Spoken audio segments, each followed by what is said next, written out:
Hi welcome back to my channel. ఈరోజు కథ ప్రేమ పరిచయమే 4వ భాగాన్ని వినేద్దాం. దాత్రి పీటల మీద నుంచి లేచి చాలా సీరియస్గా ఈ పెళ్లి కొడుకుతో మాట్లాడాలి అని అంటూ అక్కడి నుంచి వెళ్ళిపోతుంది, ఎవరిని పట్టించుకోకుండా. నవీన్ మనసులో ఏం మాట్లాడాలి అనుకుంటూ ఏదైతే అది అవుతుంది, తనతో మాట్లాడే ఛాన్స్ వచ్చింది, నా ప్రేమ విషయం తనకి చెప్పి హెల్ప్ అడుగుతాను అని లేచి దాత్రి వెళ్ళిన వైపే వెళ్తాడు. అలా పెళ్లి కొడుకు పెళ్లి కూతురు పెళ్లి మండపం నుంచి వెళ్ళిపోవడంతో అందరూ చోలు కొరుక్కుంటారు. దేవి గారికి కంగారుగా అనిపిస్తుంది దాత్రి ఏం చేస్తుందో అని. వాసు గారు అదేం పెద్దగా పట్టించుకోకుండా సుధా ఎక్కడుంది అని అంటూ సుధా కోసం చూసి సుధా కనిపించడంతో తన దగ్గరికి వెళ్తారు. సుధా మనసులో దాత్రి ఎందుకు వెళ్ళిపోయింది, నలుగురు ముందు ఇలా ఎందుకు చేసింది ఈ పిచ్చిది అని చీర కొంగుని నలిపేస్తుంది. వాసు గారు సుధా దగ్గరికి వెళ్ళి, ఏంటి సుధా, నీ ఫ్రెండ్కి ఏదో ఇప్పుడే గుర్తొచ్చినట్టుంది, కాబోయే వాడితో చర్చ పెట్టడానికి వెళ్ళింది.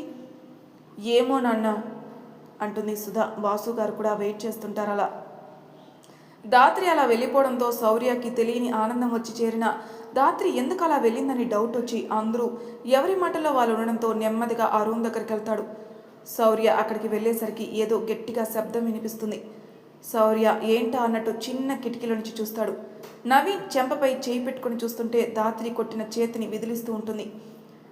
మనం కొంచెం వెనక్కి వెళ్దాం, అక్కడ ఏం జరిగిందో తెలుసుకుందాం రండి. దాత్రి రూమ్లోకి వెళ్ళిన తర్వాత నవీన్ వెనకే వస్తాడు. నవీన్ వచ్చాక దాత్రి వెళ్ళి ఆ రూమ్ని లాక్ చేసి నవీన్ ముందుకొచ్చి లాగి పెట్టి ఒకటి పీకుతుంది. ఆ బాబుకి బ్రహ్మాండాలు మొత్తం కనిపిస్తాయి. ఇప్పుడు శౌర్య సౌండ్ విని చూడడం జరిగింది.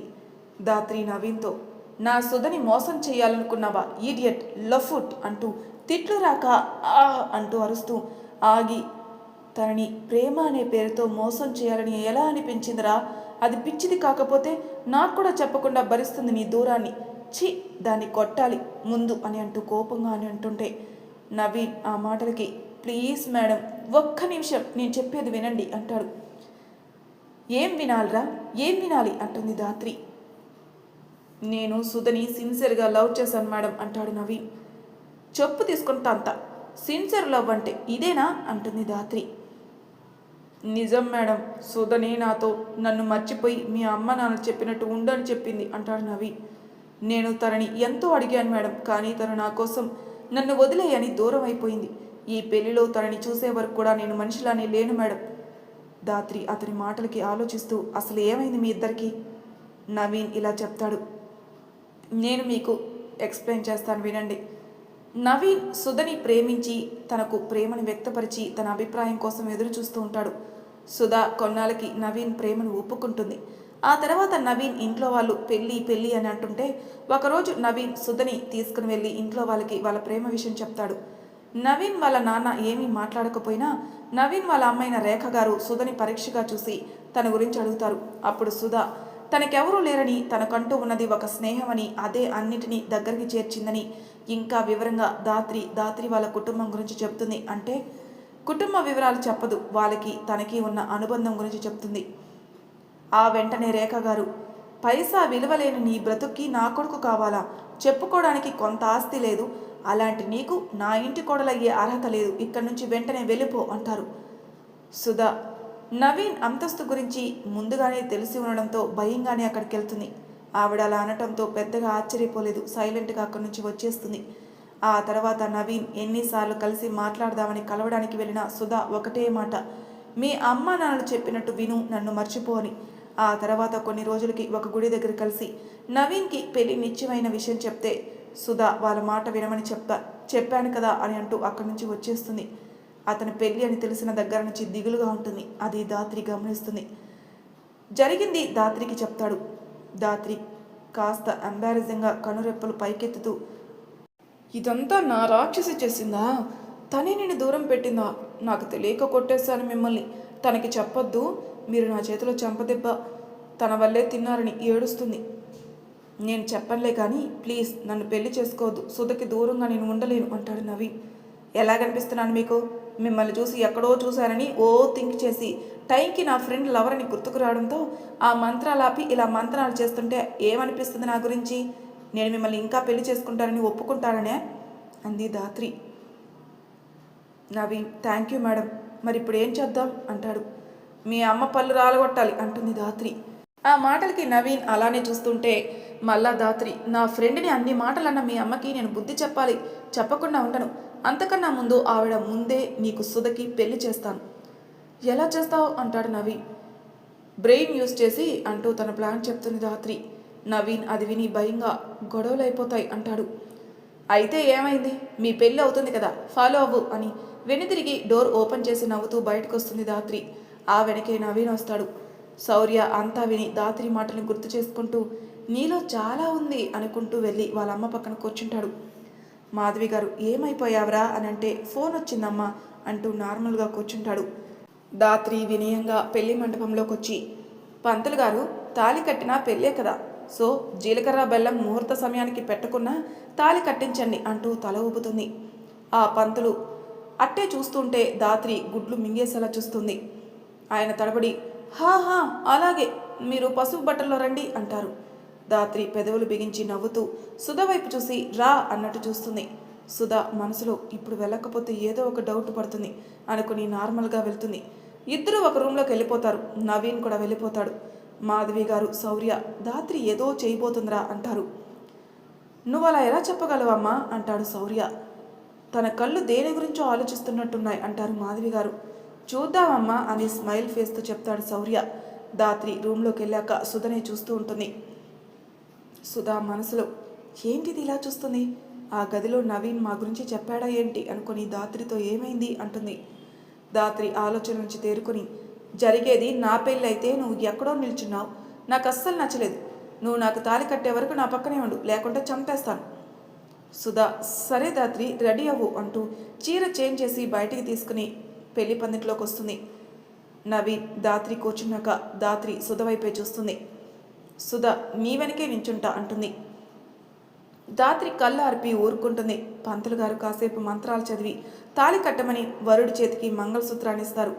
నవీన్ తాళి కట్టడానికి లేవగానే సుధ నవీన్ వైపు కూడా చూడకుండా దాత్రి జడ లేపడానికి వంకుంటుంది. దాత్రి అదే అదనుగా సుధ చేయి పట్టిలాగి తన నించుని సుధాని పీటలపై కూర్చోబెడుతుంది. నవీన్ దాత్రి చెప్పినట్టు వెంటనే సుధా మెడలో తాళి కట్టేస్తాడు. సుధా బొమ్మలా ఉండిపోతుంది. అందరూ ఫ్లోలో అక్షంతలు కూడా వేసేస్తారు. నవీన్ తాళి కట్టడం, దాత్రి చంప పగలటం ఒకేసారి జరుగుతాయి. కొట్టింది దేవి గారు. దాత్రి పెద్దగా పట్టించుకోకుండా చెంపపై ఏదో పడ్డట్టు దులుపుకొని నవ్వుతూ చూస్తుంది. దేవి గారు దాత్రి అంటూ కోపంగా అరుస్తూ తన వైపుకు తిప్పుకొని మళ్ళీ ఇంకొకటి కొట్టబోతుంటే మాధవి గారు దేవి గారు చేయి పట్టుకుంటారు. దేవి గారు కోపంగా ఆవిడ వైపు ఫేస్ తిప్పితే దాత్రి మాధవి గారిని చూసి ఆంటీ మీరిక్కడ అంటూ ఎగ్జైట్మెంట్తో అడుగుతుంది. మాధవి గారు దాత్రి వైపు ఒక చిన్న నవ్వు విసిరి ఇంకో చేత్తో దాత్రి చెంపని నిమురుతారు. వెంటనే దేవి గారు చెయ్యొదిలి దేవి గారితో చూడండి, తనేం చిల్లపిల్ల కాదు తొంటరిగా ఈ పని చేయడానికి. తనకి పెళ్ళంటే ఏంటో తెలుసు. కారణం తెలియకుండా అందరి ముందు మీ కూతురుపై చేయి చేసుకోవడం ఎందుకు? ముందు తనని అడగండి ఈ పని ఎందుకు చేస్తుందని. దేవి గారు ఆలోచిస్తుండగానే రేఖ గారు ఇదేం బడాయ్, ఇలా చేసింది ఏంటి పిల్ల? దాత్రి మాధవి గారితో ఆంటీ ఒక్కసారి తప్పుకోండి అని మాధవి గారు తప్పుకున్నాక రేఖ ముందుకు వెళ్ళి చాలా కోపంగా చూస్తూ పెద్దవాళ్ళు అనే మాట ఒకటి ఉంది, మరణం చేసుకుంటూ ఉండండి. మీరు పుట్టేటప్పుడు ఏం తీసుకురారు, పొయ్యేటప్పుడు ఏమీ పట్టుకుపోరు. మీరు సుధకి ఏ ఆస్తి లేదు, ఎవరూ లేరని వద్దనుకున్నారు. కానీ తను ఒక్క మాట నవీన్తో నువ్వే కావాలి నన్ను తీసుకుపో అంటే మీకు మీ ఆస్తికి కూడా వారసులు ఉండేవాడే కాదు. కానీ మా సుధా మెంటాలిటీ అది కాదు. దాని మనసు కడిగిన ముత్యం. అదెప్పుడు ఎదుటివారి సంతోషం మాత్రమే కోరుకుంటుంది. అయినా మీకు ఆస్తి కావాలి కదా, అది ఒక డాక్టర్ తన అవసరానికి మించి సంపాదిస్తుంది. అండ్ అలాగే మా అమ్మ నాన్న తనని వారి కూతుర్లాని పెంచారు. సో నాకు ఎంత కట్నం ఇస్తా అన్నారో తనకి అంతే ఇస్తారు ఇప్పుడు. దాత్రి దేవి గారి వైపు చూసి అయినా అమ్మ నీకు ఇలాంటి సంబంధం ఎక్కడ దొరికింది? అది నా కోసం. నాకు కానీ ఇలాంటి అత్త వస్తే రోజు తగువే. ఆ సుధా అనుకో సర్దుకుంటుంది అంటూ నవీన్ వైపుకు తిరిగి చూడు నవీన్, సర్దుకుంటుంది కదా అని మీ అమ్మ ఏమన్నా ఇబ్బంది పెడితే నేను ఇబ్బంది పెడతా మీ అందరినీ. నా గురించి తెలుసో లేదు తొక్కి పెట్టి నార తీస్తాను అంటూ రేఖ గారి వైపు పొగరుగా చూస్తూ చెప్తుంది. సుధా ఆ మాటలకి తేరుకుని వెంటనే లేచి దాత్రిని హగ్ చేసుకుని ఏడుస్తుంది. దేవి గారికి వాసు గారికి ఏం అర్థం కాదు. దాత్రి సుధని దూరం జరిపి ఇంత విషయాన్ని దాచేసి నన్ను స్నేహితురాలని చెప్పుకుంటే ఇంకేం ఉపయోగం అంటూ తలగరేస్తుంది. ఆ మాటలకి సుధా బాధపడుతూ నువ్వు అసలే నీ డ్రీమ్ కోసం కష్టపడుతున్నావు, ఇక నా కష్టం చెప్పాలని అనిపించలేదే. ఇవే వద్దు, అయినా పో, నన్ను అస్సలు నువ్వు స్నేహితురాలలా అనుకోవట్లేదు అంటూ దగ్గరలో ఉన్న మాధవి గారి దగ్గరికి వస్తూ, ఆంటీ వీళ్ళు ఎవ్వరికీ నేను వద్దులేండి, మీకు నేను ఇష్టం కదా, నన్ను మీ కూతుర్లా చూసుకుంటారా అంటుంది ధాత్రి. ఆ మాటకి మాధవి గారు బంగారం రా తల్లి అంటూ ధాత్రిని దగ్గరికి తీసుకుంటారు. దేవి గారు అసలేం తెలుసుకోకుండా ధాత్రిపై చేయి చేసుకున్నందుకు అసలు విషయం సరిగ్గా అర్థం కాక ధాత్రిని అడగలేక ఉండిపోతారు. వాసు గారు ధాత్రి సరిగ్గా ఏమైందో చెప్పు తల్లి అని అడుగుతారు. ధాత్రికి ఆ మాటలు అస్సలేం పట్టనట్టు, నవీన్ మా నాన్నకి చెప్పు మొత్తం అంటూ మాధవి గారితో, ఆంటీ నాతో రండి అంటూ ఒక పక్కకు తీసుకొచ్చి మాధవి గారితో, ఆంటీ మీకు రేఖా గారు అంకుల్కి ఫ్రెండ్ అని చెప్పారు ట్రైన్లో, నాకైతే నవీన్ వాళ్ళ అమ్మ మారేలా అనిపించట్లేదు. సుధా ఆ నవీన్ ఇష్టపడ్డారని పెళ్ళి అయితే చేశాను, ఇంకా ఓవర్ డైలాగ్స్ కూడా వేశాను, కానీ ఆవిడ మాత్రం ఏమాత్రం మారినట్టు అనిపించట్లేదు.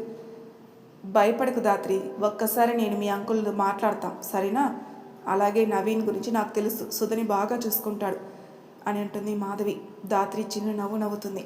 నవీన్ మొత్తం చెప్తాడు. అక్కడున్న వాసు గారితో సహా అందరూ విన్నారు. వాసు గారు సుధ దగ్గరకు వచ్చి, ఎందుకు సుధా మమ్మల్ని ఇంకా నీ కుటుంబంలా భావించట్లేదు అంటారు. ఆ మాటలకి సుధ, పూజారి రోజు గర్భగుడిలో ఉంటున్నాడని దేవుడు అయిపోడు కదా నాన్న, నేను అంతే, మీ కుటుంబం కాదు అంటుంది. ఆ మాటలకి దేవి గారు, ఎందుకు కాదే, చిన్నప్పటి నుంచి ధాత్రితో సమానంగానే చూసాం, అయినా ఏది ఈవిడ అని అంటూ రేఖ గారి కోసం చూసి, ఏమన్నారు మీరు అని రెట్టిస్తుంటే ధాత్రి మాధవి గారితో వస్తూ, పైసా విలువలేని బ్రతుకు అంది మా నా సుధని అంది. హా తెలిసింది, ఇప్పుడు చెప్తున్నాను, మా ఆస్తిలో 40% ధాత్రికి, ఇంకో 40% సుధకిస్తాం, అలాగే మా తదనంతరం ఆ 20% కూడా సుధకే చెందేలా వీలునామా రాయిస్తాను. మీరేదో మంచి వాళ్ళు అనుకున్నాను, డబ్బు మనుషులు అనుకుంటే నా గుమ్మం కూడా తొక్కనిచ్చేదాన్ని కాదు. అయినా సుధ మనసులో అతను ఉన్నాడు కాబట్టే ఇంత ఇచ్చి నా కూతుర్ని పంపుతున్నాను, తన కంట నీరొస్తే మాత్రం సహించం అంటారు ఆవేశంగా దేవి గారు. రేఖ గారు కూడా తప్పు చేశానేమో అనుకుంటారు మనసులో. సుధ వాళ్ళ వైపు కన్నీళ్లతో చూస్తుంటే ధాత్రి సుధ దగ్గరకు వచ్చి కన్నీళ్లు తుడిచి, ఎక్కడ లేని కన్నీరు నీలోనే ఉన్నాయా అనుకుంటుండగా కారుతూనే ఉన్నాయి అంటూ చేతికి అంటిన సుధ కన్నీటిని విసిరేస్తుంది. ఎక్కడ లేని ప్రేమ నాకే దొరికింది కదా అంటుంది సుధ. దేవి గారు ధాత్రి అంటారు. ఆ మాటకి అని అనుకుంటూ దేవి గారి వైపు చూసి, నా పేరు నాకు తెలుసమ్మా, అన్నిసార్లు పిలిచి గుర్తు చేయని అవసరం లేదు అంటుంది ధాత్రి. ఆ మాటకి దేవి గారు, ఈ వేషాలే వద్దు, ఇప్పటికే లేట్ అయింది, తప్పుకో, పెళ్లి తందులు జరిపించాలి. అప్పటికే రేఖ గారు కూడా, అవునవును మిగిలిన ఉన్న తంతులు జరిపిద్దాం అని అంటూ ధాత్రితో, నీ ఫ్రెండ్ని నా కూతురులా చూసుకోకపోయినా మా ఇంటి మహాలక్ష్మిగా చూసుకుంటాను అంటారు. ధాత్రి కళ్ళని తిప్పుతూ సుధ వైపు నవ్వుతూ చూస్తూ వెనక్కి వస్తూ ఇప్పటి వరకు అక్కడే ఉన్న శౌర్యాన్ని చూసుకోకుండా గుద్దేసి సారీ అంటూ ఫేస్ తిప్పి శౌర్యాన్ని చూస్తూ ఉండిపోతుంది. వాళ్ళ మధ్య గ్యాప్ అతి తక్కువగా ఉంటుంది. శౌర్య ధాత్రిని చూసినప్పటి నుంచి పెరుగుతూ ఉన్న హార్ట్ బీట్ ఇప్పుడు నార్మల్గా ఉంటుంది, కానీ ధాత్రి హార్ట్ బీట్ పెరుగుతుంది. అది గమనించిన ధాత్రి వెంటనే దూరం జరిగి మాధవి గారి పక్కకొచ్చి, చూడండి అంటే నాకు మాత్రం ఆ రేఖ లాంటి అత్త అస్సలొద్దు అని అంటుంది ధాత్రి. ఆ మాటకి దేవి గారు, నీకు నాకన్నా మీ ఆంటీ ఎక్కువైపోయింది అనుకుంటా అంటుంది. ధాత్రి హా అంటూ నవ్వుతూ దేవి గారిని చుట్టేసి, సారీ అమ్మా అంటుంది. నేనే సారీ చెప్పాలి అంటూ తల నిమురుతూ ఉంటారు దేవి గారు. నవి సుధని పెళ్లిపీటలపై కూర్చోమన్నా కూర్చోకుండా ఆలోచిస్తూ ఉంటుంది. వీళ్ళ మధ్య సంభాషణ సన్నివేశాల్ని మూవీ చూసినట్టు చూస్తుంటారు మండపంలో వాళ్ళు. ధాత్రి సుధా అలా నిల్చొనుండడం చూసి, ఏమైంది దీనికి అని దేవి గారికి దూరం జరిగి, ఏమైంది సుధా అని అడుగుతుంది. సుధా దగ్గరలో ఉన్న వాసు గారి దగ్గరికి వెళ్ళిపోయి ఆయన చేయి పట్టుకొని, ఎవరూ తెలియని అనామకురాలి కోసం పెళ్లి పందిట్లో మీ కూతురు పెళ్లి ఆగిపోయింది, ఇక్కడున్న జనం అంతా మీ వాళ్ళే కదా, రేపు ధాత్రికి పెళ్లి కుదరకపోతే మిమ్మల్ని వేలెత్తి చూపిస్తారు కదా నాన్న, అంతా నా వల్లే అంటూ ఏడ్చేస్తుంది. ఆ మాటలకి వాసు గారు, అలా ఏం ఉండదులేమ్మా అంటున్నా వినదు. ధాత్రి వచ్చి, సుధా ఇలా ఎందుకు అనుకుంటున్నావు అంటూ గడ్డం పట్టుకుంటే సుధా సూటిగా చూసి, ఎందుకంటే సమాజం అలాగే అనుకుంటుంది కాబట్టి. ధాత్రి మాట్లాడబోతుంటే వాసు గారు, ధాత్రి తను చెప్పేది నిజమే, ఇంత దూరం వచ్చినా పెళ్ళిని నువ్వే ఆపేశావని అనుకుని ఇంకా నీ గురించి లేనిపోనివి కూడా చెప్పుకుంటుంది ఈ సమాజం. దేవి గారు కూడా, నా వల్లే ఇదంతా, ఈ సంబంధం రాకుండా నేను ఒప్పుకోకుండా ఉంటే నా కూతురు నవ్వుతూ ఉండేవారు, ఇప్పుడు ఇలా అయింది నా కర్మకి అంటుంది. అమ్మ, ఈ సంబంధం వల్ల సుధా సంతోషంగా ఉంటుంది కదా అంటుంది ధాత్రి. ఆ మాటలకి సుధా, నిన్నెవరెవరో దెప్పి పొడుస్తూ ఉంటే నేనెలా సంతోషంగా ఉంటాను అంటుంది. అందరూ అది వింటూ ఉంటారు, కానీ శౌర్య ధాత్రిని చూస్తూ ఉంటాడు. ఆ మాటలతో మాధవి గారికి ఒక ఆలోచన వచ్చి, క్షమించండి, ఇప్పుడు ఇలా అడగడం పద్ధతో కాదో నాకు తెలీదు. మీకేం అభ్యంతరం లేకపోతే ధాత్రిని నా కోడలుగా ఇప్పుడు ఏ ముహూర్తం ఉంటే ఆ ముహూర్తానికి చేసుకుంటాను అని పార్థు గారి వైపే చూస్తుంది.